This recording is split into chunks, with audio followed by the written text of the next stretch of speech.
Cats, and welcome back to This Week at River Ridge. Hi, I'm sophomore Maggie Cahill. And I'm senior Andrew Wooster. Let's jump right into last week's football game against Danville Schlarman with Andrew Wooster. Take it away, Andy. The Cats would strike on their first possession with a 29-yard touchdown run by Caleb Rhodes.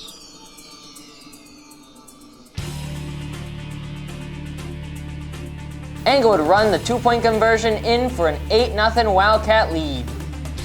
On the Cats' second possession, they would methodically work it down the field until early in the second quarter, QB Brighton Engel would score with a 12-yard run. Two-point conversion, no good. Just when the Cats were looking to pull away from the Hilltoppers, Danville Schlarman fights back with a drive of their own. The Hilltoppers scored to make it a 14-6 game with a 12-yard touchdown pass. Two-point conversion, good. 14-8. How would the Cats respond? Facing 4th and 8 on Hilltopper 40, the Cats decided to go for it with a nice pass and catch to junior Trevor Gruby, continuing the drive. On 3rd and goal in the same drive, Engel would keep it to himself and score, giving the Cats a 28-8 lead going into halftime.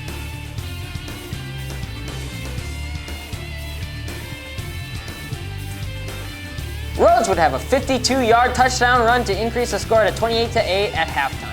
The Cats would receive the ball first in the third quarter, and Brighton Engel would get the first down after a nice run. Whoa, jumped over the defender. But the Cats' drive would stall out and would have to punt. The Hilltoppers would respond with another drive on 3rd down and 7 on the Cats' 35-yard line. A deep pass would put them in the end zone for their second score of the night. The two-point conversion would not be good, so 28-14 at the end of the third quarter.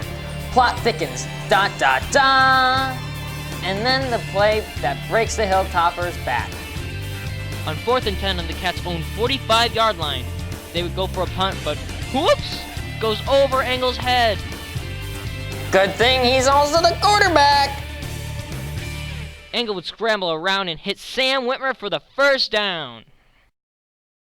Big players make big plays in big games. Wow. The Cats would face another challenge on 4th and 5 on the Hilltoppers' 18-yard line. Engel keeps it to himself, and since he's 6'4", he just falls down and gets the extra yardage. First down, Cats! Man, I wish I was 6'4". Wait, is the camera rolling? Later, Caleb Rhodes would finish the drive with a 5-yard touchdown run, putting the Cats up 36-14 after a successful two-point conversion. On Schlarman's next possession, they would fumble it and the Cats would take over near midfield.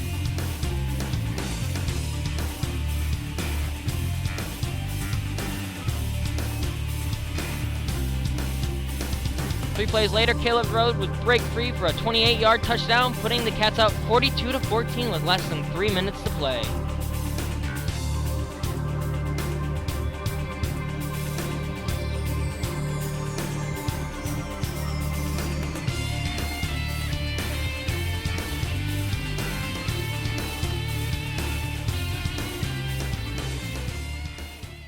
The Cats would go on to win 42-20 as the Hilltoppers would score as times expired. There are only 4 teams left in playoffs, and we travel to Polo to take on the number 2 seed. The game will be broadcasted on WCCI or streamed on WCCI.com. Let's go, Cats! As we're on the topic of football, this week's episode is going to be a little bit different from the others. Because of the occasion of being in the playoffs, this episode is going to be more focused on that. Next for playoffs, we have Amber and Erica interviewing fellow players of our high school football team. Let's see how it went. Our River Ridge football team has made it to playoffs. Here's what they have to say. Here with Britton, how do you feel about being the first football team in River Ridge history to be in the playoffs? Feels great. I mean, it's never happened before, and I just think we're all excited, and I think we're all ready for it. So we all feel pretty great, but especially me. So it brings excitement to the school. Do you prefer 8-man or 11-man football? probably 8-man, just because it's a lot quicker, and you score a lot more, and yeah, I guess less players on the field, so a little bit more running room. I prefer 8-man because with our numbers, it's easier to succeed.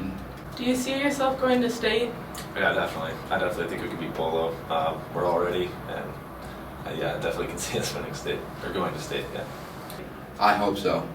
How confident are you in controlling the offense? Very confident. I think, like I said, we're all ready. and we all know what to do.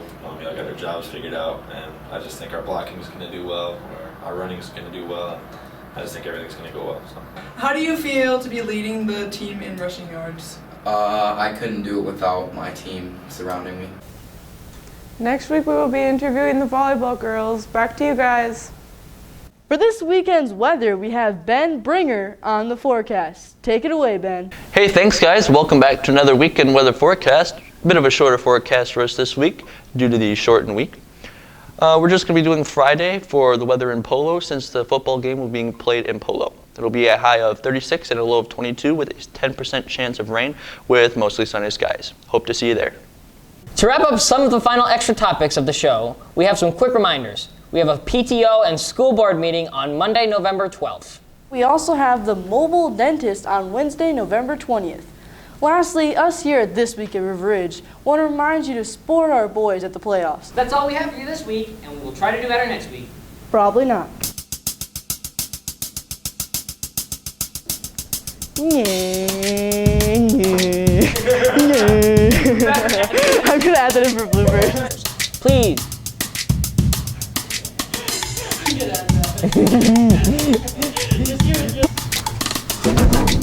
To wrap up. Let's have that school spirit. Wrap up. Yeah, we need to get that shock. For what? You gotta get that.